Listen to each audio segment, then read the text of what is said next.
Tip number 1 is to end with a highlight session. So what this means is generally, you just put up the agenda for the day that you just finished. Just put it on a board, put it on a screen, whatever. Just write up, these are the things we did for today. Then simply point at parts of the agenda. So for example, if you ran the expert interview session in the morning, simply point at that and say, hey, this morning we started with expert interviews.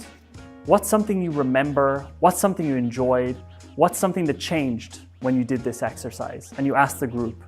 And always someone will put up their hand and say, actually, for me, it was really interesting to see that I was able to, get all my ideas out without talking. And so what you've done is you've had someone in the group create a highlight for you, and it feels good in the group. Then I'll go to the next section. Okay, we did the map. What's something positive that someone remembers from the map? What's something that stood out for you? What's something that, was different from how you normally work? Someone will put up their hand and they'll say, hey, this is what I remember from it.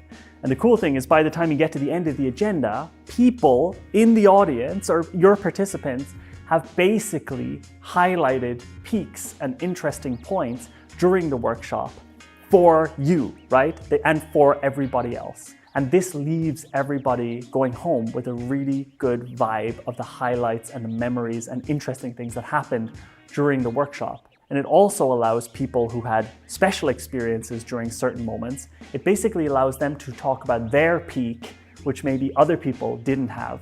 And that basically gives other people the experience of, there was this cool moment that happened there.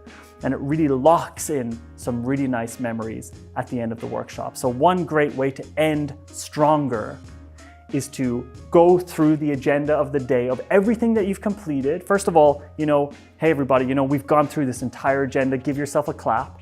Now what we want to do is just go through and remember some of the things we did today.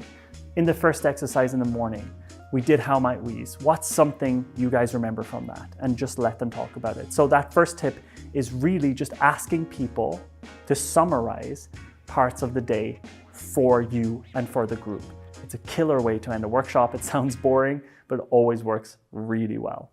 What if leadership growth and resilience fit right in your pocket? Meet Kai.ai, psychologist-led, AI-supported coaching that helps your people thrive. Track progress, unlock insight,